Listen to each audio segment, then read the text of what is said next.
please subscribe and don't forget to press the bell icon to get notified whenever we upload a new video.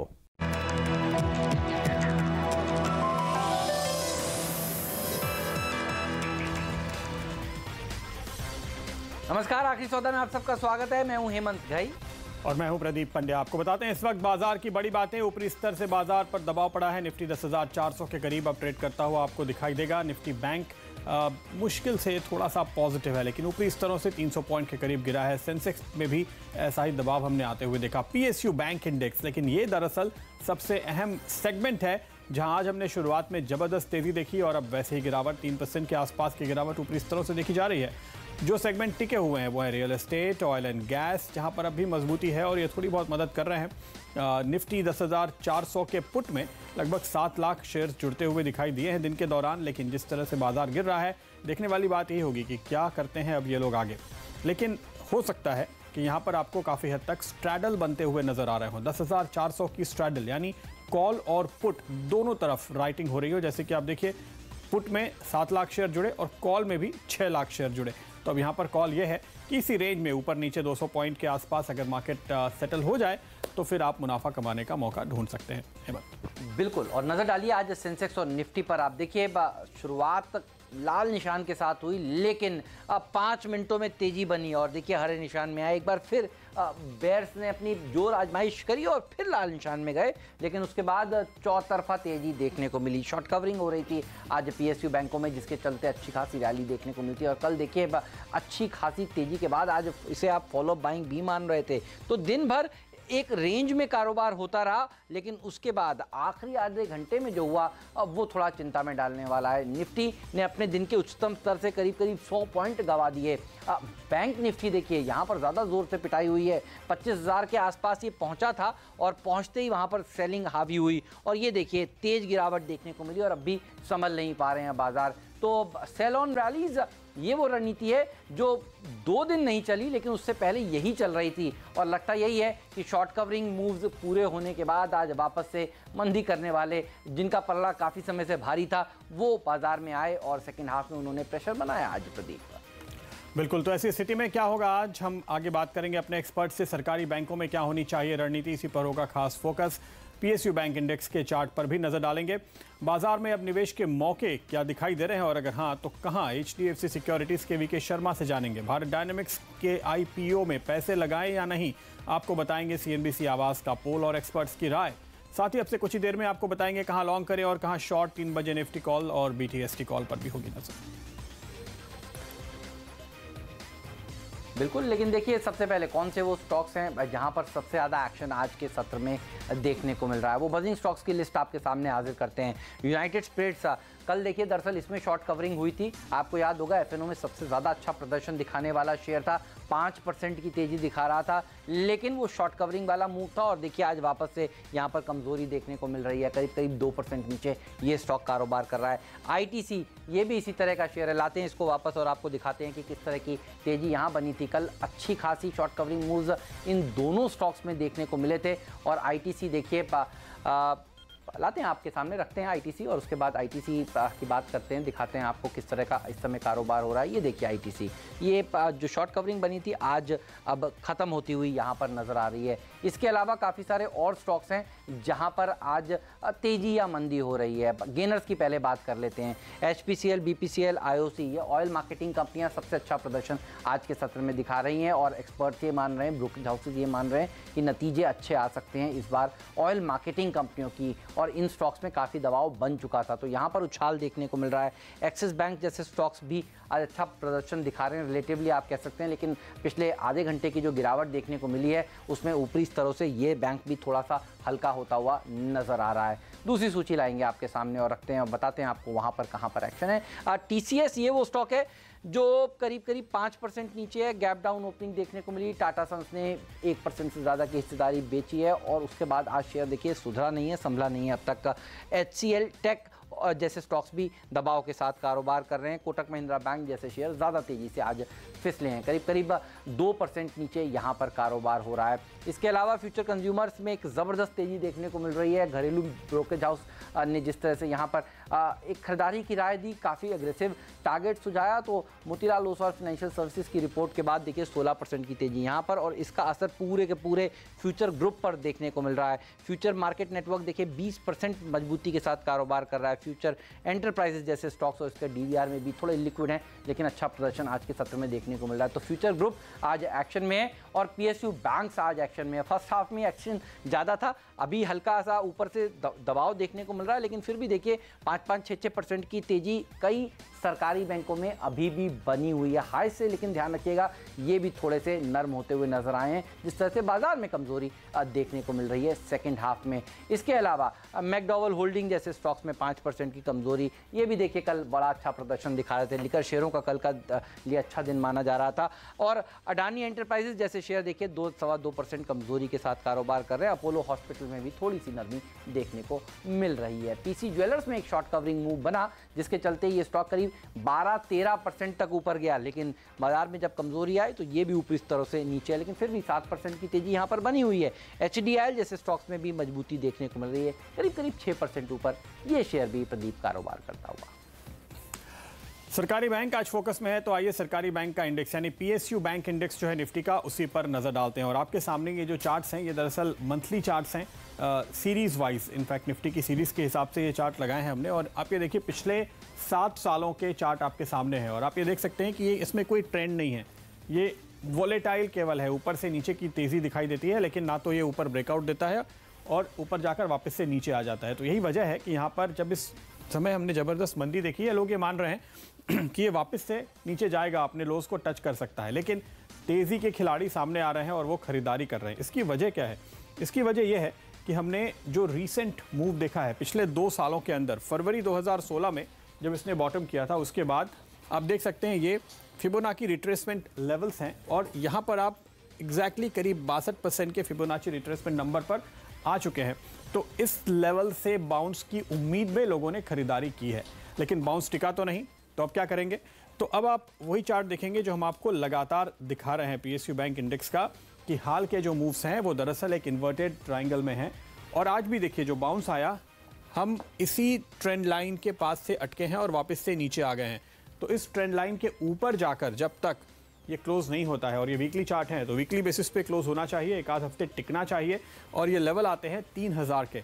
तो जो Nifty PSU bank index है, अगर वो 3000 के level के ऊपर जाकर जाता है और उसके ऊपर कुछ टिकता है कुछ वक्त तक, हफ्ते 2 हफ्ते, तो उसके बाद आप ये मान सकते हैं कि शायद अब इसका बॉटम हो रहा है PSU बैंक का। वरना ये जितने भी उछाल आएंगे वहाँ पर आप वैसे ही बिकवाली देखेंगे जैसे आज आपने ज़्यादातर सरकारी बैंकों के शेयर में देखी है। तो ये लेवल है PSU बैंक इंडेक्स का 3000 का, जिसको आपको वॉच करना है। चलिए देखते हैं आज हमारा फियर एंड ग्रीड मीटर पूरे बाजार का क्या हाल बता रहा है। PSU बैंक्स की तो पिटाई हुई है, इंडेक्स की भी पिटाई हुई है, और इस दौरान ये देखिए जो स्विंग आया है इस मीटर में, अभी ये 56 के करीब, लेकिन अब भी पॉजिटिव जोन में बना हुआ है। यानी इंडेक्स में जिस तरह से दबाव बना है ब्रॉड मार्केट में, उतना दबाव नहीं है। ये फिलहाल हमारा फियर एंड ग्रीड मीटर बता रहा है। बिल्कुल लाभ, तो ये फियर ग्रीड मीटर देखिए तेजी करने वालों का पलड़ा भारी है ये बता रहा है, लेकिन इस समय आप देखिए बाजार में ऊपरी स्तरों पर थोड़ा सा प्रेशर देखने को मिल रहा है। IT पैक, और ये देखिए आज का कमज़ोर कड़ी है। TCS में तो कमज़ोरी है ही, यहाँ पर कोई रिकवरी नहीं देखने को मिली आज दिन के दौरान बिल्कुल भी, लेकिन HCL टेक भी कमज़ोर है, इन्फी भी कमज़ोर है, टेक महिंद्रा भी कमज़ोर है। इस पैक पर आपका व्यू दीजिए विश्वेश, ये कैसा लग रहा है? आज सेकेंड हाफ में ये भी फिसला है।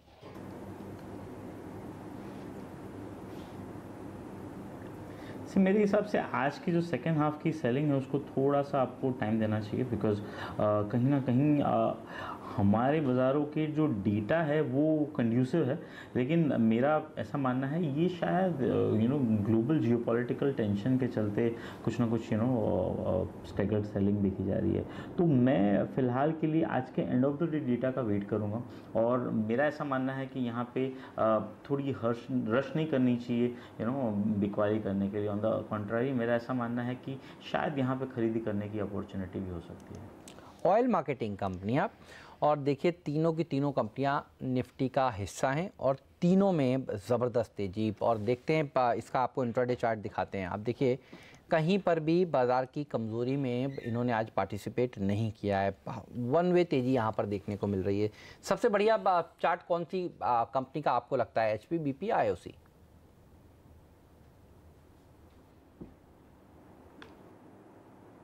विश्वेश? अगर हेमंत मुझे पूछा जाए तो मेरा ऐसा मानना है IOC बहुत ही ब्यूटीफुल। हाँ जी, मेरा ऐसा मानना है कि इस हिसाब से IOC का चार्ट है फ़िलहाल के लिए, यहाँ पे बहुत अच्छी तेज़ी देखी जा सकती है।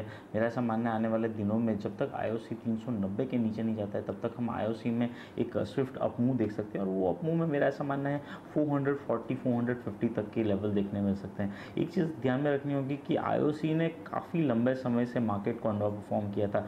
ये 7 मंथ के अंडर परफॉर्मेंस के कंसोलिडेशन में बाहर निकल रहा है। तो मेरा ऐसा मानना है कि यहाँ पे डेफिनेटली बुलिश रुझान रह सकता है आने वाले दिनों में। ओके, ये है फिलहाल IOC पे। विश्वेश ये बताइए, ऑप्शन के जरिए अगर आपको निफ्टी या बैंक निफ्टी ट्रेड करना हो इस वक्त, किस तरह की स्ट्रैटेजी बनाएंगे?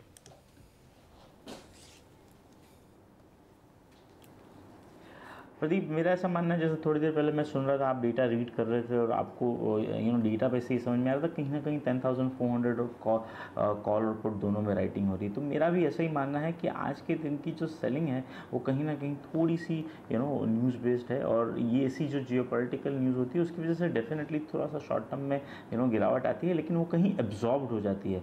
सो मेरा यही स्टांस होगा कि 10,300 निफ्टी बहुत ही स्ट्रॉन्ग सपोर्ट होगा प्योरली फ्रॉम डेटा पर्सपेक्टिव, और जिस हिसाब से कल के दिन में वहाँ पे राइटिंग देखी गई थी। तो यहाँ पे अगर कोई स्ट्रेटेजी करनी है तो मेरे हिसाब से निफ्टी में 10,300 का पुट और 10,600 का कॉल, ये जो स्ट्रेंगल है ये कंबाइन आपको 106 रुपये का प्रीमियम क्रेडिट दे कर रही है। और मेरा ऐसा मानना है 10,200 और 10,700 मोटा मोटी यहाँ से अगले 10 दिन तक जाता हुआ नहीं लग रहा है फिलहाल डेटा देख के। अगर ओवरनाइट कुछ होता है तो वो बोलना बहुत मुश्किल है, लेकिन फिलहाल के लिए 10,300 10,600 की रेंज, और उसमें अगर 100 पॉइंट जोड़ देते हो तो 10,200 10,700 की एक अच्छी रेंज है। तो ये स्ट्रैंगल शॉर्ट करना चाहिए निफ्टी में। और जहाँ तक बैंक निफ्टी की बात है, 15 एक्सपायरी मतलब 2 दिन के बाद उसकी वीकली एक्सपायरी, और कहीं ना कहीं मेरा ऐसा मानना है कि गिरावट का एज वेल एज जो क्रेडिट है उसका फ़ायदा ले सकते हो। 24,700 का पुट ऑप्शन एक लॉट खरीदे जो ऑलमोस्ट एकदम मनी है, और उसके सामने 24,400 के पुट ऑप्शन 3 लॉट बेचे,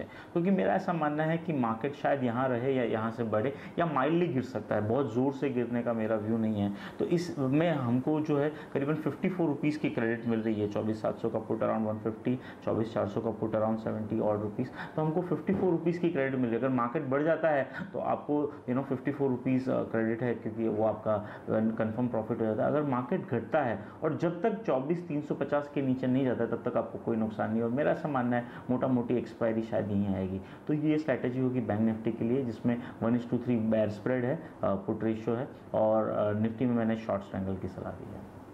अब ने एक आध बार बोला कि जियोपॉलिटिकल दिक्कत, ग्लोबल दिक्कतों की वजह से बाजार नीचे है, तो आप किस न्यूज़ के बारे में रेफ़र कर रहे हैं? क्या अब रशिया US को लेकर जो टेंशन है उसकी बात कर रहे हैं या किसी और की बात हो रही है अभी? हाँ हेमंत, जैसा कि ये न्यूज़ जो आई रशियन मिलिट्री के बाद, उसके बाद ही मेरे हिसाब से मार्केट में शार्प कट देखा गया था। तो मैं ऐसा मान रहा हूँ कि ये न्यूज़ के बाद जिस हिसाब से कट देखा गया है, इसके चलते कोई और रीज़न फ़िलहाल तो मुझे समझ में नहीं आ रहा है। तो मेरा ऐसा मानना है कि शायद इसी न्यूज़ के चलते मार्केट में जो है वो उठापटक हुई है। तो मेरे हिसाब से that could be the only reason right now which I am able to see. तो रॉयटर्स ने ये जो खबर करी प्रदीप की, रशिया की मिलिट्री रिस्पॉन्ड करेगी अगर US सीरिया पर अटैक करता है, तो इसके चलते कुछ लोग मान रहे हैं कि शायद दबाव देखने को मिला अचानक से, क्योंकि वन साइड गिरावट आई तो और तो कोई ख़राब खबर हुई नहीं है। लेकिन मैं देख रहा था डाउ फ्यूचर्स 55 पॉइंट ऊपर अभी भी है। तो अमेरिका में फ्यूचर्स में कोई अभी तक कमज़ोरी नहीं देखने को मिली है। इस खबर के चलते भारतीय बाज़ार ज़रूर थोड़े नर्वस हो गए हैं, लेकिन अमेरिका के मार्केट्स में जो फ्यूचर्स है कम से कम वो घंटे भर पहले भी 40-45 पॉइंट ऊपर था, और अभी भी देखिए 55 पॉइंट ऊपर ही कारोबार करता हुआ नज़र आ रहा है। लेकिन ये बात सही है, और कोई खबर ही नहीं है इस समय जिसकी वजह से इतनी तेज़ गिरावट हो। तो इस वक्त समझ में आ रहा है यही खबर है। इनफैक्ट यूरोप के फ्यूचर्स के बाद जब यूरोप के मार्केट्स भी खुले हैं, देखिए वो भी मजबूती के साथ तक खुले हैं। लेट्स सी, ये डेवलपिंग स्टोरी है, इस पर CNBC आवाज़ की नज़र बनी रहेगी। लेकिन जैसा विश्वेश कह रहे हैं कि इन खबरों के चलते थोड़ा सा प्रेशर ऊपरी स्तरों पर थोड़े से हल्के होते हुए नज़र आ रहे हैं बाजार। शुक्रिया विश्वेश आपका आज इस चर्चा में शामिल होने के लिए और हमारे साथ बनने के लिए। फिर और देखिए, बाजार फिलहाल गिरे हैं बहुत ज़ोर से ऊपरी स्तरों से, दुनिया के बाजारों के संकेत बहुत बुरे ना होने के बावजूद, लेकिन मार्केट ब्रेथ अब तक पॉजिटिव है।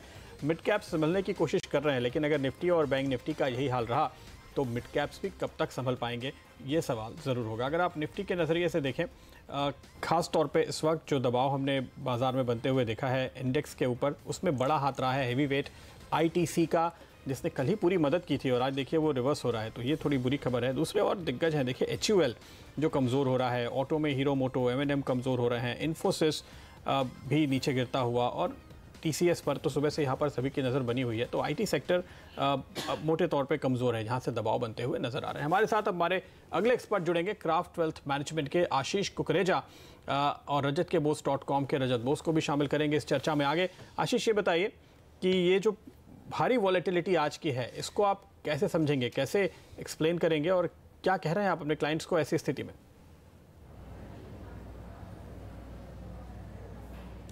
देखिए, कोई सरप्राइजिंग नहीं है। इन्वेस्टर्स डिलाइट है और ट्रेडर्स नाइटमेयर है, ऐसा समझ लिए बस। और कुछ कहना नहीं। 10,100, 10,200, 10,600 और 700, ये जब इस तरफ जब हम जाएंगे तो वॉलेटिलिटी अपने चरम पर होगी और बहुत ज़्यादा दुविधा में डालेगी मार्केट को। अब देखिए, हम हमेशा से प्रदीप जी ये बात करते आए कि कैसे आमने सामने आते हैं बुल्स और बेयर्स। आज देखिए ना, आप आपके सामने है वो बाजार। जल्दी बहुत दिनों के बाद, बहुत वर्षों के बाद, महीनों के बाद मंदोड़ियों को मौका मिला था। अब इतनी जल्दी नहीं छोड़ेंगे। आप देखिए ना, उनको थोड़ा आप कोई भी न्यूज़ घुसा देंगे, लेकिन इतनी जल्दी मार्केट में पॉजिटिविटी नहीं आने देंगे। मुझे ऐसा कोई बड़ा रीज़न नहीं लगता। कल का डेटा ठीक ठाक है और ज़रूर कुछ की ट्रिगर्स मार्केट अब अवेट करेगी BTS टीम लेंगे के लिए, लेकिन भरपूर वॉलेटिलिटी, इसके साथ डील करना सीखना पड़ेगा। बिल्कुल। तो ये आपने शब्द बड़े चुन चुन के आज इस्तेमाल कर रहे हैं Ashish ji. Investors delight, traders nightmare. अभी तो ट्रेडर्स नाइटमेयर दिख रहा है, क्योंकि आप देखिए दबाव बहुत तेज़ी से आया। और अगर ये खबर जिस पर दबाव आया है, पता नहीं ये सीरिया में हमला अमेरिका करेगा तो रशिया पलटवार करेगा, इस खबर के चलते इतनी तेज गिरावट अगर प्रदीप है तो फिर अब लोग काफ़ी डरे हुए हैं स्ट्रीट पर। अगर यही खबर है और कोई खबर नहीं नज़र आ रही, और कोई खबर वैसे नज़र भी नहीं आ रही, लेकिन यही खबर है तो दिख रहा है कि तेज़ी करने वाले थोड़े से कॉशियस हैं और मंदी करने वालों का पलड़ा भारी है। मार्केट, ऐसे मार्केट को बहाना चाहिए होता है, और ये तो अच्छा खासा बहाना है। अगर रशिया और अमेरिका आमने सामने आ जाए तो फिर इससे ज़्यादा और बाजार को डराने वाली खबर क्या हो सकती है। लेकिन सीरिया से कई बार इस तरह के एस्केलेशन हुए हैं, और वहाँ पर दरअसल अमेरिका चाहता है कि रेजिम चेंज हो जाए और रशिया नहीं चाहता कि रेजिम चेंज हो, और वहाँ पर तरह तरह के आरोप लगते हैं। ये भी कहा जाता है कि जो एक आईसिस पर हमला करने के लिए एयरक्राफ्ट चाहते हैं किसी देश के, वो आईसिस को मारने की जगह किसी और को मार के चले आते हैं, क्योंकि उनकी स्ट्रेटेजिक इंटरेस्ट ऐसी होती है। तो वो सीरिया एक्सपर्ट कोई मिले तो हम उससे जानने की कोशिश करेंगे। अपने बस का तो नहीं है, लेकिन मार्केट के लिहाज से हमारे टेक्निकल एक्सपर्ट क्या कर रहे हैं इस खबर को लेकर। रजत जी, ये खबर के चलते अभी कुछ एक और टेक्निकल एक्सपर्ट हमारे साथ जुड़े थे, विश्वेश, वो कह रहे थे देखिए दबाव देखने को मिला है, और सही बता रहे हैं, और कोई खबर है भी नहीं इस समय बाजार में। इतनी तेज एक साइड गिरावट देखने को मिली है। आप भी यही मानते हैं क्या, इसी कैंप में है, या आपको लगता है कि शॉर्ट कवरिंग का सहारा था, 2 दिन तक चला और वो सहारा अब निकल गया? देखिए, मैं मानता हूं कि हाँ, ये शॉर्ट कवरिंग रैली था, और इसमें आप एक बार ये जो 10,146 का जो लेवल था 8 मार्च के दिन, वहाँ से अभी आज के दिन सुबह 10,478 इतना तक पहुँचा दिया, और this was the 4th trading day. तो 4 दिन एक डाउन ट्रेंड में कोई 4 दिन का शॉर्ट कवरिंग रैली बहुत होता है, और वो पर्टिकुलरली 10,500 के आसपास पहुंच गया था। तो उसी से शुरू होता असली पड़ाव, क्योंकि 10,525 से लेके 10,650 जब तक पार करके निफ्टी सस्टेन नहीं कर पाएगा, तब तक कोई खास रिकवरी की उम्मीद नहीं करना चाहिए था। और शॉर्ट कवरिंग रैली कोई ना कोई जगह पे जाके ख़त्म होता है, वही हुआ है। बट इसमें जो स्टॉक्स में रिलेटिव स्ट्रेंथ होता है वो सस्टेन कर पाता है, बाकी फिर नीचे जाना चालू कर देता है। अभी यही देखना पड़ेगा कि नीचे जाते हुए पुरानी लोज या पुरानी सिग्निफिकेंट सपोर्ट लेवल जैसा कि 10,275 का लेवल है, वो लेवल और 10,100 के आसपास में जो 200 डेज दोनों है, वो दोनों कैसे सपोर्ट देता है। क्योंकि पहला बार जब 200 डे मूविंग एवरेजेस टेस्ट होता है या तोड़ देता है उसको, तब आप खासकर कि ये मान के चलिए कि बाइंग आएगा ही और एटलीस्ट एक रिकवरी रैली दिखने को मिलेगा। बट दोबारा जब 200 डे टेस्ट होता है तब बहुत ही मुश्किल सिचुएशन पैदा हो सकता है, क्योंकि वो अगर टूट जाता है तो मान के चलिए कि पिछले जो इम्पोर्टेंट सपोर्ट जैसे कि 10,275 है, वहाँ से एटलीस्ट 10,000 के आसपास जो मूविंग एवरेजेस है वो टूट जाए तो 200-300 पॉइंट फिर भी चला जाएगा और 9,700 के आसपास निफ्टी जाने की तैयारी कर देगा। यही है। मैं एक चीज़ कहना चाहूँगा, आशीष जी ने कहा है कि ट्रेडर्स नाइटमेयर और इन्वेस्टर्स डिलाइट, ये 2018 का जो सन है, ये साल में अपने को पता चलेगा कि ये ट्रेडर्स डिलाइट है और इन्वेस्टर्स नाइटमेयर ना बन जाए। चलिए ये भी देखना पड़ेगा। बाजार अगर एक तरफा चला तो इन्वेस्टर्स के सारे पैसे धुल जाएंगे, ट्रेडर तो शॉर्ट करके भी बना लेगा। ये पॉइंट है जो रजत बता रहे हैं। वीके शर्मा साहब हमारे साथ जुड़े हैं, लेकिन उनकी राय लेने के पहले एक बात जो रजत कह रहे थे और हेमंत भी कह रहे थे कि केवल शॉर्ट कवरिंग हो रही है, नई पोजीशन नहीं बन रही। अगर आप निफ्टी और बैंक निफ्टी दोनों के मूवमेंट पर नजर डालें फ्यूचर्स में, जहां पर आपको ओपन इंटरेस्ट बिल्डअप दिखाई देता है, वो आपकी स्क्रीन पर लाने की कोशिश करेंगे फ्यूचर्स की पोजीशन। और आप देखिए इस वक्त हेमंत, निफ्टी और बैंक निफ्टी दोनों में इस सीरीज में नेट कोई पोजीशन ऐड ही नहीं हुई है, बहुत ही हल्की। हम दोनों सुबह भी हम बता रहे थे यही बात, और इनफैक्ट कल भी हमने देखा था कि बहुत ही कम कमिटमेंट आ रहा था। शर्मा साहब क्या बता रहे हैं ये? क्या बुल्स और बेयर्स दोनों कंफ्यूज हैं, ना तेजी वाले पोजीशन बना रहे हैं ना मंदी वाले बना रहे हैं, या ऐसा हुआ कि सुबह जब तेजी हुई तो मंदी वाले का स्टॉप लॉस ट्रिगर हो गया, अब मंदी हुई तो तेजी वाले का स्टॉप लॉस ट्रिगर हो गया? देखिए ये तो कॉज एंड इफेक्ट वाली बात रह जाएगी कि कौन किसको लीड कर रहा है। लेकिन ये बात तय है प्रदीप कि अब जबकि कैपिटल गेन्स टैक्स आ चुका है 10% का लंबी अवधि के लिए और शॉर्ट टर्म सिर्फ 15 है, तो इसमें लंबे निवेशक बचेंगे नहीं। और उस दृष्टि से मैं समझता हूं कि ये जो मार्केट है 2018 का, वो बेसिकली एक ट्रेडर्स मार्केट है, जो और ट्रेडर्स के लिए बहुत अच्छा रहेगा। इन्वेस्टर्स को मेरे ख्याल से थोड़ा बहुत उनको वो रिटर्न नहीं मिल पाएंगे जो वो सोचते थे। तो मेरे ख्याल से वो 7 या 8% के जो रिटर्न्स आप पिछले 5-6 दिनों में कई बार हैं, लेकिन आपको 15% का रिटर्न नहीं मिला है, के अंदर भी मुश्किल रहेगा। तो ये एक जो चीज है उसकी और मैं बताना चाहूंगा। तो यहाँ पे आप लंबी कोई स्ट्रेटेजी बना के लंबे निवेश के हिसाब से न चलें। आपको जो रखना है पोर्टफोलियो 30-40% का लंबे निवेश का रखिए। बाकी के अंदर आप ट्रेडिंग करेंगे पोजिशनली अच्छे स्टॉक्स में और उनके अंदर टेक्निकल पोजीशन बनाएंगे। आपको जो वही स्टॉक में निवेश करना है जो आप करना चाहते हैं, फंडामेंटली साउंड है, लेकिन उनके अंदर टेक्निकल्स को यूज कीजिए वो शॉर्ट टर्म प्रॉफिट लेने के लिए, तो आप इसमें सक्सेसफुल रहेंगे। अगर आप प्योरली फंडामेंटल बन गए और प्योरली टेक्निकल बन गए तो आपके स्टॉप लॉस ही पास होते रहेंगे, या आपको वो रिटर्न नहीं मिलेगा। वीके शर्मा साहब, टेक्नो फंडा एक्सपर्ट्स की मदद लेना फिर शायद सही होगा। अच्छा ये बताइए सर, ये टीसीएस में आज क्या हुआ है? आज ब्लॉक हुआ, टाटा सन्स ने हिस्सेदारी बेची, लेकिन बहुत बड़ी रिकवरी नहीं आई। ठीक है, 5.5% वाला शेयर थोड़ा सा रिकवर ज़रूर हुआ है। 2,872 पर डील हुई, उसके तो ऊपर ही शेयर चल रहा है 2,905 के आसपास। ये शेयर खरीदेंगे क्या आज? बढ़िया कंपनी है, आईटी सेक्टर की, सब लोग बात कर रहे हैं कि सेक्टर ऑफ द ईयर हो सकता है। यूएस में रिकवरी है, आज 5% नीचे मिल रहा है। तो फंडामेंटल्स और टेक्निकल्स जोड़कर बताइए क्या राय निकल कर आ रही है?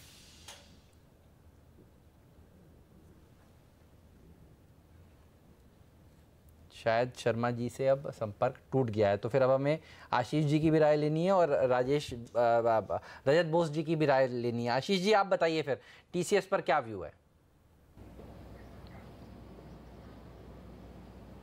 देखिए, मुझे लगता है कि मार्केट में कहीं ना कहीं ये इस तरह के जो ट्रेड होते हैं उसका अंदेशा होता है। तो obviously the stock was not probably breaking a range, और मेरे को अगर आप मेरा पर्सनली व्यू, मुझे ऐसा लगता है कि ये लेवल्स अच्छे हैं स्टॉक में आने के लिए, जो आज इंटरडे में आपको ऐसे इमीडिएटली रिकवरी देखने को नहीं मिली है, but doesn't mean that it's not a good level. So I think इस अपॉर्चुनिटी को यूज़ करना चाहिए और स्टॉक में एंट्री लेनी चाहिए। का व्यू टीसीएस पर क्या है?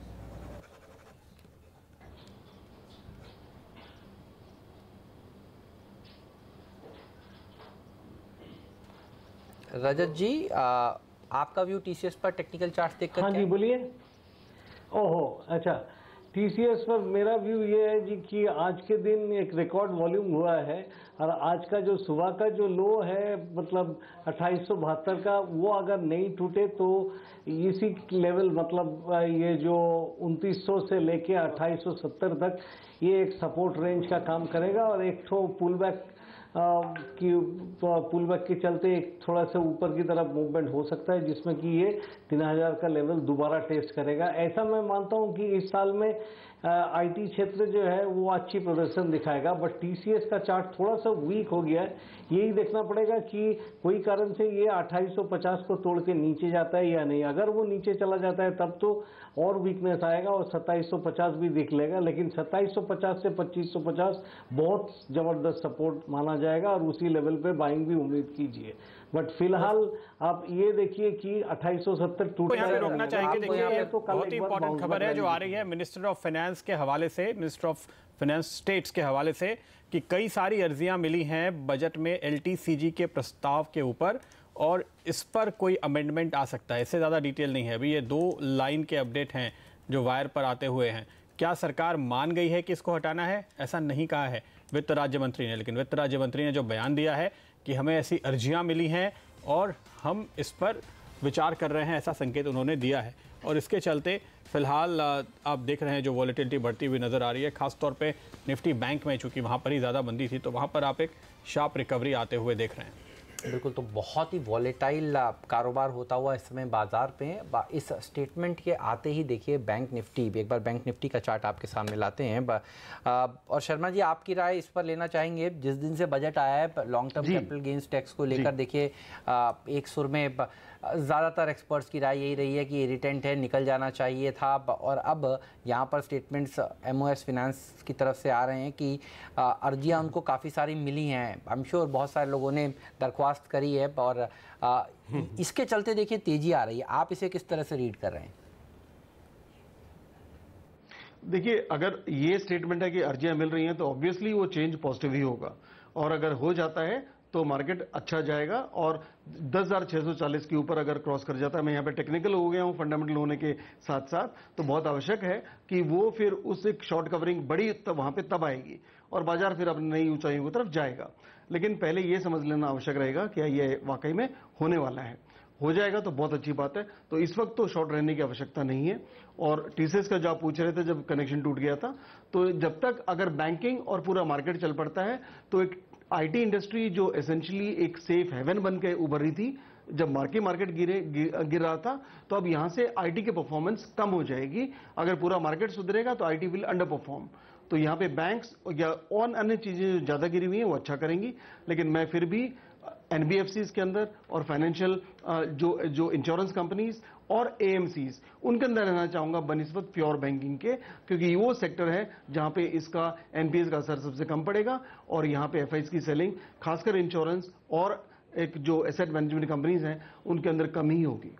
तो दिक्कत ये आज जो ये वी शेप रिकवरी नहीं आ रही, उसकी वजह शायद ये कि बाकी के बाजार में तेज़ी आ गई तो बहुत ज़्यादा ट्रेडर्स इसमें इंटरेस्टेड नहीं हुए हैं। लेकिन जो डील का भाव था 2890 का, देखिए उसके ऊपर ही फिर से आया है और टिका है, तो उसी के आसपास है। फॉलो ऑन सेलिंग नहीं आई है, हालांकि इसके ऊपर नहीं जा रहा। पर ये जो खबर आ रही है बाजार को फिलहाल काफ़ी हद तक कन्फ्यूज़ करने वाली कि क्या हो रहा है। जो लाइनें आई हैं अगर आप उसको हूबहू पढ़े हेमंत, तो ये कहा जा रहा है कि एलटीसीजी डिसीजन कुछ भी होगा तो वो आपको दिखाई देगा ऑफिशियल अमेंडमेंट में, फाइनेंस बिल के ऑफिशियल अमेंडमेंट में अगर कोई हुआ तो।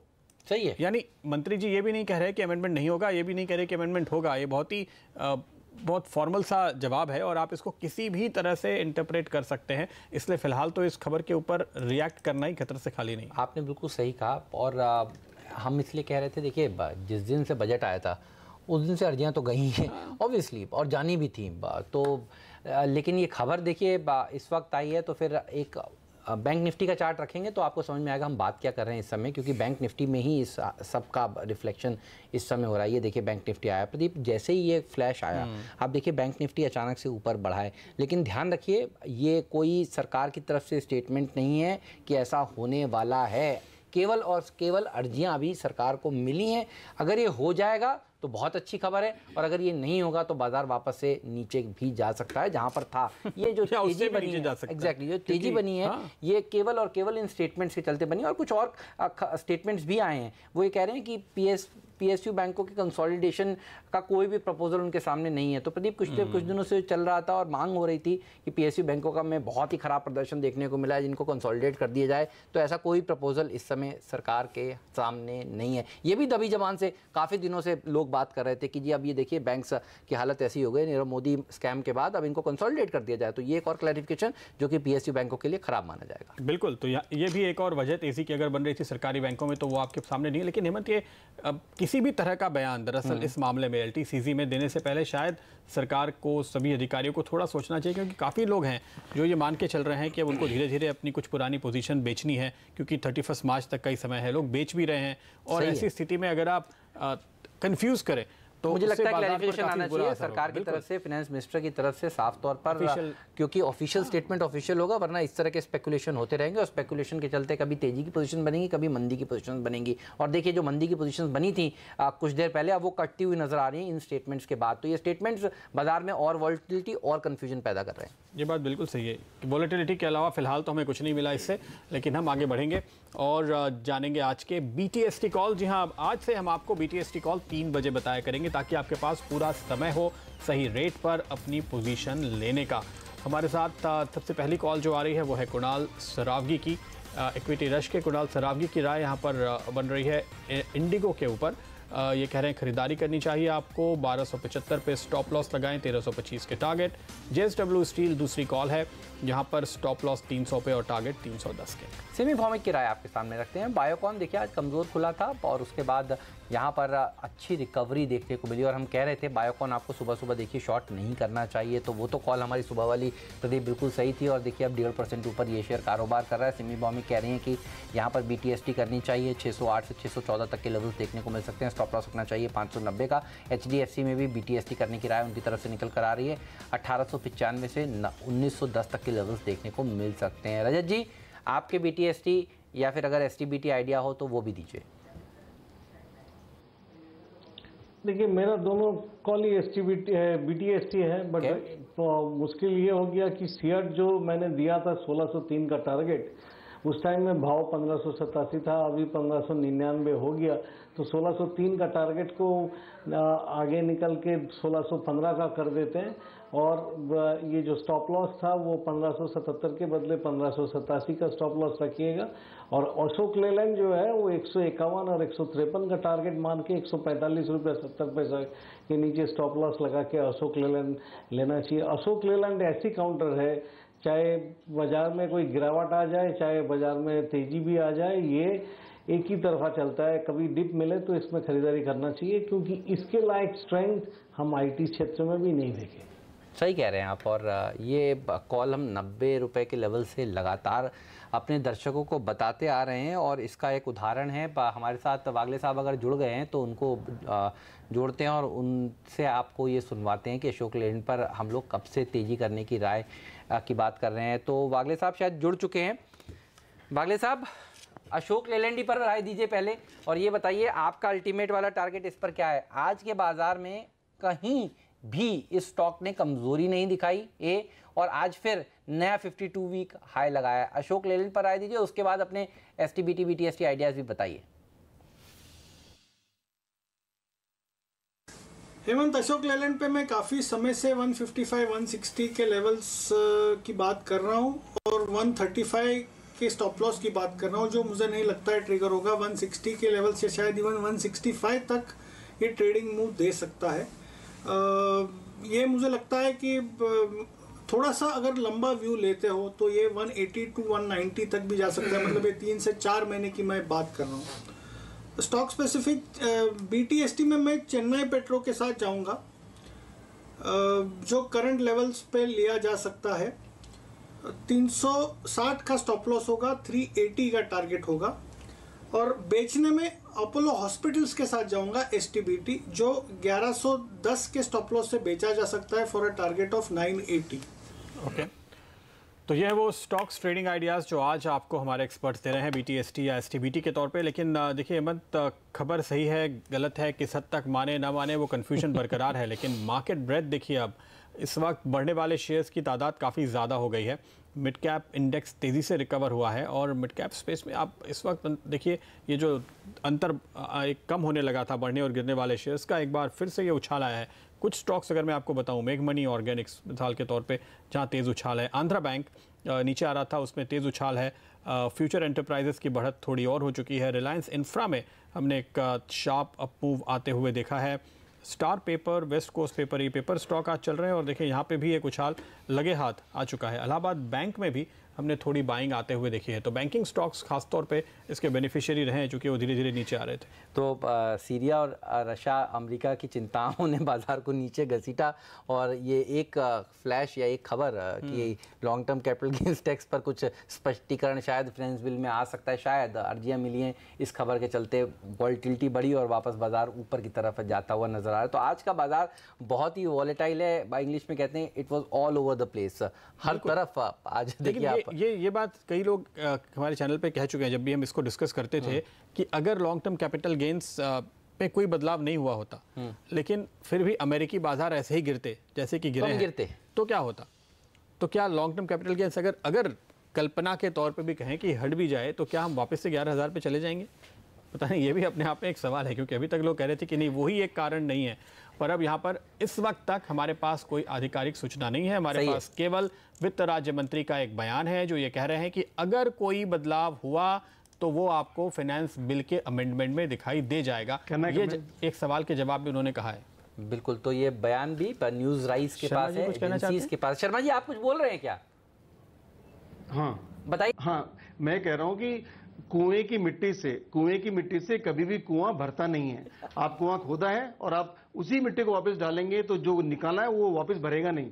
तो ऑब्वियसली अगर ये समाचार आप ले भी आए हो तो ये वापस पुराना हाई आने में बहुत समय लगेगा। तो ये अगर ये होता, अगर आप नहीं आया होता तो भी ये मार्केट गिरता था। हाँ, इतनी तेजी से और इतना ज्यादा नहीं गिरता। चलिए, जरूर था। बिल्कुल सही सर। चलिए ब्रेक लेंगे और ब्रेक के बाद इस चर्चा को और आगे बढ़ाएंगे। आपको बताएंगे कौन से इवेंट्स कल के लिए इंपॉर्टेंट हैं, IPOs पर भी राय देंगे ब्रेक के बाद।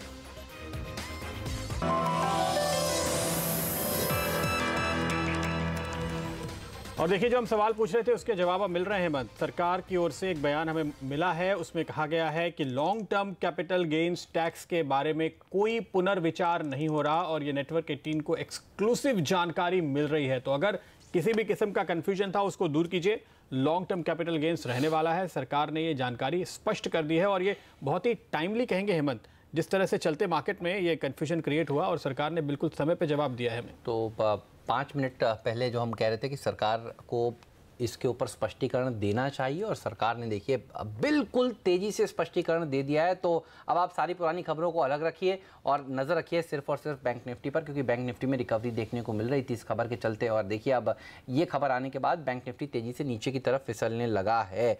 रजत जी, बैंक निफ्टी इस समय शॉर्ट करना चाहिए क्या, और आपका टारगेट क्या होगा अब से लेकर अगले 10, 12, 15 मिनटों तक? क्योंकि देखिए तेजी से बाजार भी नीचे आया, ये खबर इस वक्त की सबसे इंपॉर्टेंट खबर है और ये खबर बिल्कुल स्पष्ट है कि कोई भी पुनर्विचार नहीं होने वाला। बैंक निफ्टी क्या व्यू है सर?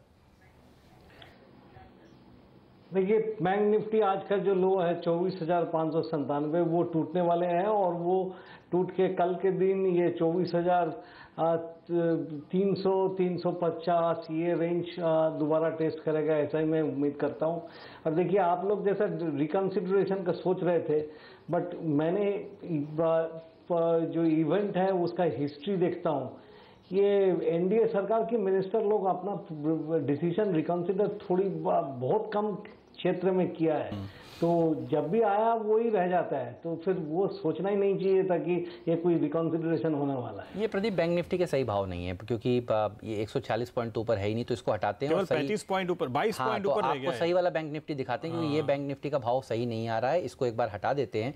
बैंक निफ्टी जब हमने इस खबर की बात की थी तब 80 पॉइंट ऊपर था प्रदीप, और इस समय कुल 20 पॉइंट ही ऊपर रह गया है। तो बैंक निफ्टी का सही भाव लाते हैं, और बैंक निफ्टी पिछले 5 मिनटों में जब हमने आपको ये खबर बताई तो करीब 50 पॉइंट की गिरावट दिखा चुका है। जी हाँ, ये है वो सही भाव। ये देखिए अब तेजी से नीचे की तरफ फिसलता हुआ मात्र 16 अंक ही बचा है। एक राय वागले साहब की भी लेते हैं। वागले साहब, 80 पॉइंट ऊपर था जब ये खबर हमने बताई थी CNBC आवाज़ पर, करीब 75 पॉइंट ऊपर, लेकिन अब आप देखिए वापस से बैंक निफ्टी नीचे की तरफ फिसल रहा है।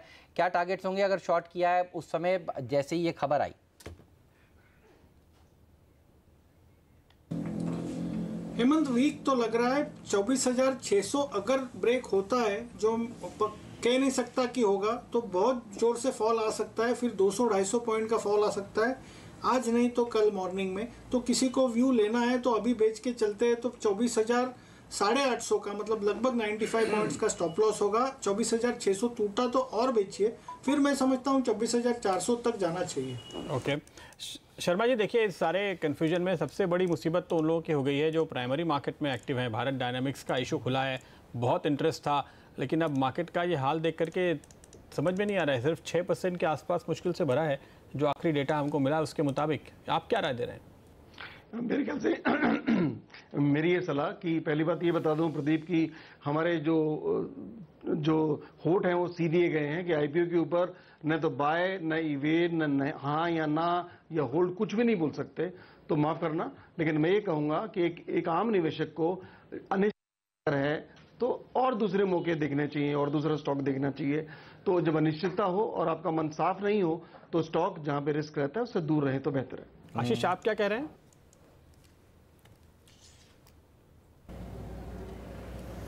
देखिए, मुझे ऐसा लगता है कि ये एक जो सेक्टर में थोड़ा इस समय रुझान बना है और people have not seen too many options to look into that sector, तो कहीं ना कहीं ये दो मार्केट का सेंटिमेंट थोड़ा इस समय लैकलस्टर है, इसलिए आपको इस तरह के आंकड़े सामने आ रहे हैं। But I think this is a good IPO.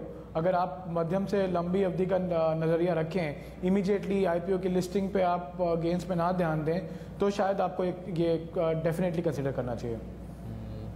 Okay, बात तो ये रहा है भारत डायनेमिक्स पर। IDBI बैंक का ये देखिए, आज ज़्यादातर PSU बैंकों ने फर्स्ट हाफ में तो दमदार प्रदर्शन दिखाया, लेकिन सेकंड हाफ में अपने हाई से नीचे आ गए। आशीष जी, ये बैंकों में जो आज पहले तेज़ी बनी फिर थोड़ी कमज़ोरी बनी PSU बैंकों में, अब क्या होगा? क्या जितना ख़राब होना था हो चुका, या और नीचे आ सकते हैं ये बैंक आगे आने वाले दिनों में?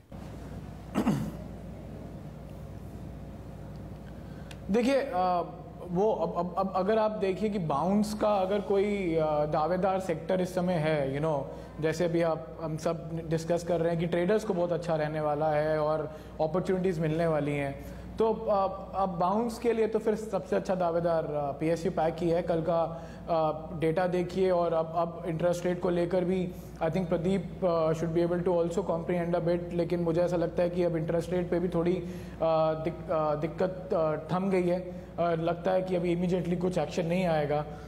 सो उस पर्सपेक्टिव से मुझे लगता है कि एक बाउंस के लिए तैयार ये हो सकते हैं, लेकिन हेमंत, तकलीफ तो हम सबको पता है बहुत ज़्यादा है, और एकदम ब्लॉकबस्टर रिफॉर्म्स चाहिए इस सेक्टर को before you can see any strong move coming. So I think if you want to play as a trader, you can play for down some of the sectors, stocks. लेकिन banking में अगर लेना है तो you have to pick strong corporate private banks, Yes Bank, RBL, Kotak. We have been recommending these banks and we still continue to recommend them. Okay. तो आप केवल private bank ही खरीदे, सरकारी बैंकों का हाल तो बुरा है और ऐसे कोई ब्लॉकबस्टर रिफॉर्म अब तक तो निकल कर नहीं आए हैं। हालांकि जिस तरह से ऐसा लग रहा है कि रेजोल्यूशन की प्रक्रिया शुरू होने वाली है, 2-4 कंपनियां कम से कम बिक जाएं, तो उसके बाद देखना होगा कि शायद इन बैंकों में थोड़ी अच्छी खबर आए, थोड़े राइट बैक्स होने शुरू हों और नतीजे देखने लायक हो जाएं। अभी तो नतीजे देखने लायक भी नहीं होते, लेकिन कुछ स्टॉक्स देखिए जो इस दौरान तेज़ी से उछल रहे हैं, उन पर नज़र होनी चाहिए आपकी। और जेम फाइनेंशियल्स में थोड़ा फ़ायदा और दिख रहा है, 2% के आसपास का और मूव आया है। तो ये आज के दिन मिड कैप स्टॉक जहां पर हमने काफ़ी ज़बरदस्त मूव देखा है। चेन्नई पेट्रो, सुबह हमने बात की थी और चेन्नई पेट्रो अब 6% की बढ़त के साथ बंद होने की तैयारी में है। वागले साहब देखिए, ऑयल एंड गैस सेक्टर में स्टॉक ने बाजी मारी है, सुबह हमने स्पॉट किया था। अब क्या मुनाफा वसूल करना चाहिए, डे ट्रेडिंग ही करनी चाहिए? BTST है इनका, BTST है, अभी वागले साहब ने बताया। तो फिर तो आप स्टॉक में बने रहने की राय देंगे। चेन्नई पेट्रो पे शर्मा जी, आपकी फंडामेंटल राय क्या बनती है? क्या इस स्टॉक पे आप बुलिश हैं? इस पे तो हमारा ये कवरेज में नहीं है, लेकिन इसके ऊपर टेक्निकली डेफिनेटली यहाँ पे बना रहा जा सकता है। लेकिन मैं जो एक बात कहना चाहता था प्रदीप, वो ये कि बैंकिंग के अंदर एक दूसरी और चीज है जो सरकार कर सकती है, आवश्यक नहीं कि करे, वो ये कि आपका जो इनको अभी यील्ड थोड़ी बढ़ी हुई है तो इनको लॉस होने वाला है अपने बॉन्ड पोर्टफोलियोज पे, खासकर जो उनका अवेलेबल फॉर ट्रेडिंग है। तो हो सकता है सरकार इनकी तकलीफ करने के लिए, कम करने के लिए एक बार अपॉर्चुनिटी दे दे कि वापस अपने बॉन्ड्स को AFS से होल्ड टिल मैच्योरिटी में शिफ्ट कर सकते हैं। अगर ऐसा हुआ तो इनकी जो प्रोविजनिंग है वो इनको तकलीफ जरा कम होगी और इनकी सहन शक्ति अपने और फर्दर प्रोविजंस को बढ़ाने के लिए, NPAs को सहन करने के लिए बढ़ सकती है। ये भी जो रास्ता है वो पहले सरकारें अपनाती रही हैं, पर NDA सरकार ने या करंट RBI जो अब नया रेजिम है रघुराम राजन साहब के बाद वाला, उसमें हम देखते हैं कि ज़्यादातर इस तरह के इनडायरेक्ट मेजर्स लिए नहीं गए हैं। बिल्कुल, ये पिछली सरकारों ने लिए हैं और हफ्ते भर पहले इस मेजर की चर्चा हो रही थी कि ये सरकार भी शायद विचार कर सकती है, लेकिन ये लेट्स सी सरकार, जैसा कि आप कह रहे हैं, ये वाली करती है कि नहीं, उर्जित पटेल करते हैं कि नहीं, सबसे बड़ी बात तो यह है। बिल्कुल। चलिए, लेकिन बाजार आज अगर एक शब्द में बाजार को आपको समराइज करना हो तो बहुत ही वॉलेटाइल सेशन रहा, और ख़ास तौर पर सेकेंड हाफ में तो वॉलेटिलिटी अपने चरम पर थी। तेज़ी से गिरे, सीरिया की, रशिया की टेंशन के खबरों के चलते, और ये देखिए उसके बाद एक बार संभलने की कोशिश करी और गिरावट के साथ ही आप कह सकते हैं बाज़ार बंद हो रहे हैं। कम से कम अपने हाइज़ पर तो आज बाज़ार नहीं गए हैं। कल की तेज़ी के बाद आज का दिन बेहद वॉलेटिलिटी वाला दिन रहा है। रजत जी, अब 2 दिनों को अगर जोड़कर देखें तो अब आपका क्या व्यू बन रहा है? कल का दिन कैसा रह सकता है? क्या दोनों तरफ के मौके मिलेंगे या ऊपर में बेचना ही चाहिए? देखिए, दोनों तरफ के मौका मिलने की ज़्यादा पॉसिबिलिटीज़ है, क्योंकि ऐसा ही कुछ खबर आएगा, उसके चलते थोड़ा सा रिकवरी हो सकता है, फिर उसके बाद में फिर बिकवाली आएगा इसी तरह। क्योंकि जब 4 दिन का एक तरफा रैली के बाद में बाजार फिर से घटने लगता है, तब एकदम शार्प डाउन स्विंग नहीं होता है, उसमें कुछ उतार चढ़ाव होके ही फिर गिरता है। क्योंकि उतार चढ़ाव के बगैर अगर शार्प डाउन स्विंग आ जाए तो दोबारा जो डिस्ट्रीब्यूशन होना जरूरी होता है वो नहीं हो पाता है। वो होने के लिए थोड़ा सा उतार चढ़ाव रहना जरूरी होता है, और वो उतार चढ़ाव ही देखेंगे, ऐसा ही मुझको लगता है। ये नहीं कि गैप डाउन ओपन होगा और उससे बाद में नीचे चला जाएगा। उसके लिए आपको इंटरनेशनल क्षेत्र में बहुत ही नेगेटिव न्यूज़ आना पड़ेगा। ऐसा नेगेटिव न्यूज़ अभी तक तो नज़र नहीं आ रहा है। बिल्कुल, तो यहाँ पर फिलहाल कन्फ्यूजन बरकरार है ग्लोबल मार्केट्स का, और उसकी वजह से हमें क्लैरिटी नहीं मिल रही है। लेकिन देखिए, आज एक ग्रुप जो बहुत तेज़ी से बढ़ा है, फ्यूचर कंज्यूमर एंटरप्राइजेस, सुबह ही हम बात कर रहे थे कि ये एक टैक्टिकल कॉल दिखाई दे रही है मोतीलाल ओसवाल की तरफ से। 80 वाला स्टॉक जब 50 के नीचे आ गया तब यहाँ पर तेज़ी की सलाह उन्होंने दी और उसका इम्पैक्ट तुरंत दिखाई दिया है। लेकिन सिर्फ फ्यूचर कंज्यूमर पे ही नहीं, पूरे ग्रुप में तेज़ी है। आशीष, इस पर आपने क्या कॉल दी है? Future enterprises, future market network सभी चल रहे हैं? देखिए, आई थिंक कंज्यूमर पे रिपोर्ट का तो असर दिख ही रहा है। I think people do follow report coming from this brokerage house very seriously, and उसका इम्पैक्ट है I think, and definitely in terms of you know the way the whole consumption is in top of mind. Pradeep, कहीं ना कहीं उसका वहाँ पे जो चुनिंदा स्टॉक्स हैं और जिनका आगे जाके मैनेजमेंट ने भी गाइडेंस जो है वो काफ़ी स्ट्रॉन्ग दिया है। फ्यूचर कंज्यूमर उसमें से एक है। जिस तरीके से मैनेजमेंट ने की चेंजेस किए हैं इस बिजनेसेस में, और जो कॉस्ट कटिंग इनिशिएटिव्स लिए गए हैं, मैं काफ़ी क्लोजली कुछ लोगों से बातचीत कर रहा था जो इस कंपनी में काम करते हैं, और समझ में आया कि जो इन्वॉल्वमेंट रही है प्रमोटर ग्रुप की अभी पिछले कुछ दिनों में, वो बहुत ही ज़्यादा अग्रेसिव हुई है और उसका इम्पैक्ट आने वाले साल में दिखेगा। So all in all, I think this is one stock which will gets its due in 2018, and I think it's still a buy after today's move. All right, ये पॉकेट आज ज़बरदस्त प्रदर्शन दिखाई थी, ये ग्रुप इनफैक्ट ज़बरदस्त प्रदर्शन दिखाया था। शर्मा जी, आपकी राय क्या है? ये जो कंपनियां हैं इनके तिमाही नतीजे भी देखिए सुधर रहे हैं, ज़्यादातर रिटेल सेक्टर से जुड़ी हुई कंपनियों ने अच्छा प्रदर्शन दिखाया है। आपका फेवरेट पिक क्या है? फ्यूचर ग्रुप या फिर डी मार्ट, ट्रेंड या शॉपर स्टॉप, क्या पसंद है आपको इस पैक में? इसमें जो हमारी जो पसंद है लिमिटेड हो जाती है कि कवरेज किस पे है, तो कवरेज ट्रेंड के ऊपर है, बाकायदा आप ले सकते हैं। लेकिन ये कंजम्पशन स्टोरी है, और कंजम्पशन रिलेटेड बाकी जो अन्य स्टॉक जिनका आप जिक्र कर रहे हैं, ये एवरग्रीन स्टॉक्स हैं जहां पे जो मार्केट शेयर है इनका बढ़ेगा, बिकॉज जो एक शॉपकीपर है वो अपना धीरे धीरे क्रेज कम हो रहा है उनका, और उनका बिजनेस भी कम होगा और कंसोलिडेशन होगा। तो ये कोई 1 साल की या 2 साल की स्टोरी नहीं है, लंबी स्टोरी है। तो कंजम्पशन अगर आपके पोर्टफोलियो में नहीं है तो हमारे हिसाब से तो ट्रेंड और बाकी अन्य स्टॉक्स भी जो आपको पसंद आए इस सेक्टर में, उनको टेक्निकल फंडामेंटल दृष्टि से बाकायदा इंक्लूड कर सकते हैं, और ये आपको बेटर रिटर्न देने वाले हैं, बिकॉज यहाँ पे कंसोलिडेशन की स्टोरी भी लगातार चलती रहेगी। ओके आशीष, आपकी नज़र HEG पर है क्या? देखिए आज फिर से 7% के आसपास का उछाल देखने को मिल रहा है, रिलेटिवली मजबूत रहा है गिरावट के दौरान भी, लेकिन अब एक बाउंस लेने की कोशिश है। काफ़ी लोग चूंकि इसमें पहले लंबा मूव देख चुके हैं, तो जैसे ही ऐसा उछाल आता है तो फिर सोचने लगते हैं कि क्या अब भी मौका है? क्या लगता है आपको?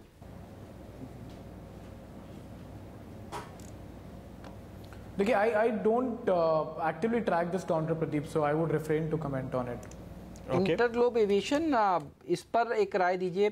देखिए 2 स्टॉक्स जो खराब खबरें थी सुबह और रिकवर कर गए, एक तो इंटरग्लोब और दूसरा बायोकॉन, दोनों ही देखिए जहां खुले और जहां बंद हो रहे हैं। लाते हैं आपके सामने, पहले इंटरग्लोब का चार्ट लाते हैं, फिर बायोकॉन का चार्ट लाते हैं, और दोनों पर राय वागले साहब आपसे ये बताइए। ये भी दिन के हाईस पर देखिए बायोकॉन जाकर समाप्ति दे रहा है, और इंटरग्लोब सब सुबह आपसे बात हुई थी तो आप कह रहे थे कम से कम मैं बेचूंगा तो नहीं, कुछ भी ना करने की राय थी। अब जो रिकवरी दिख रही है, इसको आप किस तरह से रीड कर रहे हैं, बताइए। हेमंत, थोड़ा अपसाइड तो लगता है। लोअर लेवल्स जो कि 1260 के यहाँ से जो घुमाए वो एक स्ट्रॉन्ग सपोर्ट है, शायद 1320 1330 तक ये मूव में जा सकता है, बट उससे ऊपर जाने के मुझे लक्षण नहीं दिखते। वहाँ पर वापस प्रॉफिट बुकिंग आएगी। बायोकॉन मैं अभी भी अवॉइड करूँगा, मैं क्लियर नहीं हूँ। स्ट्रॉन्ग मार्केट के साथ चलाए ऐसा मेरा मानना है। ऊपर में अगर 620 के आसपास जाता है, वो एक उसका कैप होगा इन द शॉर्ट टर्म। सो 620 580 ये रेंज होगी। ओके इंडिगो में, लेकिन ये इंटरेस्टिंग बात है शर्मा जी कि काफ़ी सारी फ्लाइटें रद्द होने की खबर आई, उसके बाद भी ये स्टॉक रिकवर हो रहा है। जी, इसका मतलब यही हुआ कि यहाँ पे हो सकता है इसकी जो रेजोल्यूशन है इन चीज़ों का शायद जल्दी होने वाला हो, कि जिनके पास खबर होगी या वहाँ से बाइंग हुई होगी। लेकिन मैं समझता हूँ कि ये एक ऐसा सेक्टर है जहाँ पे 20% के आपका ट्रैफिक ग्रो हो रहा है, और क्रूड की कीमतें अपने यहाँ से कोई बहुत ज़्यादा बढ़ने वाले नहीं है, नीचे गिर सकती हैं।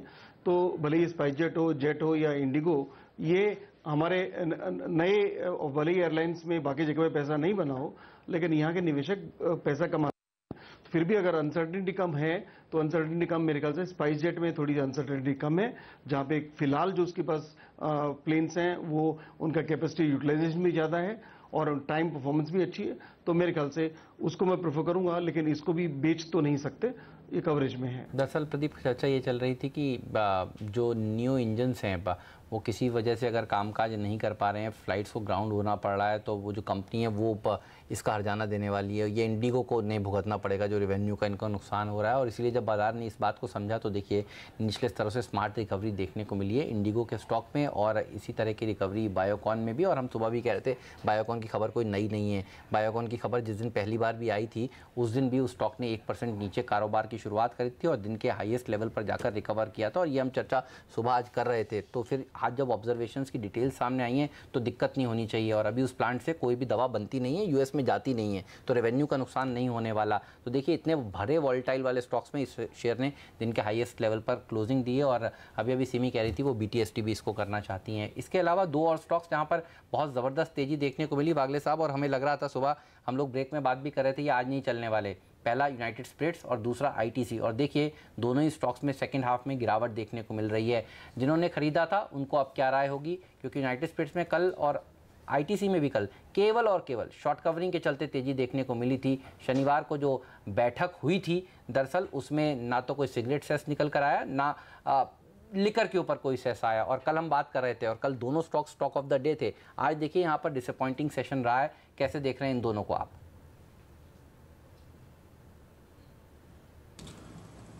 हेमंत, आईटीसी का मैं समझता हूँ अभी भी मोमेंटम बाकी है। शायद आज का मूव करेक्टिव होगा। मार्केट एक टाइम पे 272 जाके नीचे आया है। मैं ये मानता नहीं हूँ कि ये पैटर्न खराब हो चुका है, लेकिन यूनाइटेड स्पिरिट्स में आप जो कह रहे हैं मैं उससे सहमत हूँ कि थोड़ा सा और डाउन साइड लगता है। 3150 का जो लेवल की हमने बात की थी वहीं से टॉप बनाकर घुमा है, तो शायद ये 3000 तक नीचे आ जाए और 3150 इतने इजीली क्रॉस नहीं करेगा।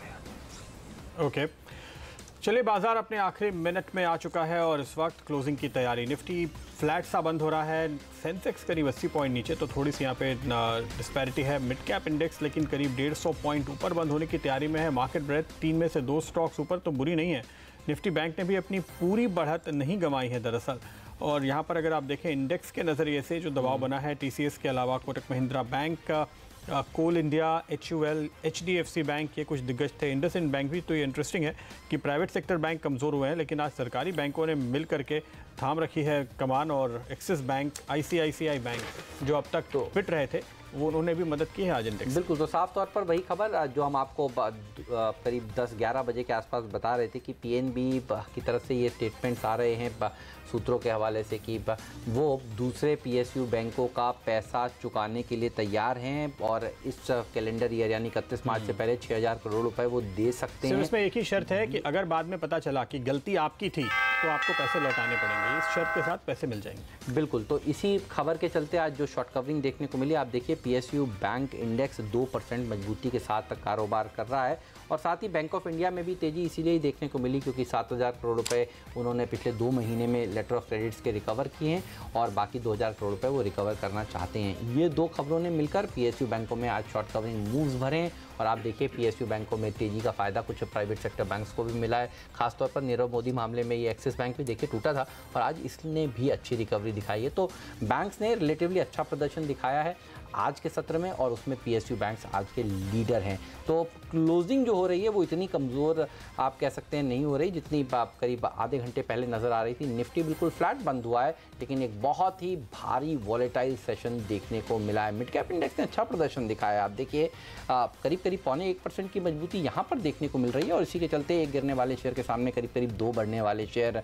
तो ठीक ठाक सेशन रहा। कल की गिरावट के बाद, कल की मजबूती के बाद आज वॉलेटाइल सेशन अपने हाई से नीचे लेकिन हरे निशान में बने रहने में कामयाब है। 200 पॉइंट की वॉलेटिलिटी निफ्टी बैंक में आखिरी घंटे के दौरान देखने को मिली, जो तमाम असमंजस खबरों के चलते दिखाई दिया था उस बीच। लेकिन फाइनली क्लोजिंग बुरी नहीं है, मार्केट ब्रेथ अच्छी है। मार्केट में हमने एक उछाल आते हुए देखा है, और ऐसे में अब देखना होगा कि अंतर्राष्ट्रीय बाजार आगे क्या करते हैं। अब तक तो नहीं लग रहा कि अमेरिका में कल की वॉलेटिलिटी आगे बढ़ रही है, लेकिन पिछले दिनों में हमने लगातार देखा है हेमंत कि जब हमारी क्लोजिंग चल रही होती है उस वक्त हम देखते हैं कि डाउ फ्यूचर्स कहाँ हैं, और उसके बाद जब फाइनली वहाँ पे ट्रेड होता है तब हालात बदल जाते हैं। तो अभी तो 60 पॉइंट ऊपर हैं, लेकिन आगे क्या होता है अमेरिका में। कल 350 पॉइंट की गिरावट ऊपर के लेवल से वहाँ देखने को मिली थी, और ये सबसे बड़ा हेडेक इन दिनों रहता है एक्सपर्ट्स के लिए। शर्मा साहब, आप तो क्लोजली नज़र रखते हैं, कोई कॉल ले रहे हैं आप इस वक्त डाउ फ्यूचर्स पे कि वो किधर जा रहा है, ऊपर या नीचे?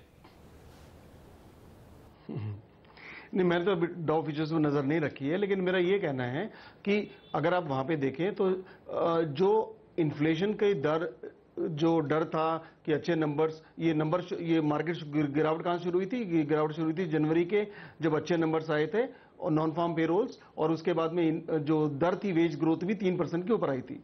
तो इसमें नंबर तो और भी अच्छे हैं लेकिन वेज ग्रोथ कम हो गई है, तो इन्फ्लेशन का डर नहीं है। बॉन्ड जो हमको डरा रहा था, बॉन्ड यील्ड्स जो 2.97% तक पहुंच गई थी, वो अभी 2.89 पे बैठी हैं, तो वो चिंता की बात नहीं है। तो वो नहीं बढ़ रहा है, तो भले ही मार्केट ऊपर नीचे कुछ भी होता रहे, उसकी वजह से हमारे यहाँ पे दिक्कत आने वाली नहीं है।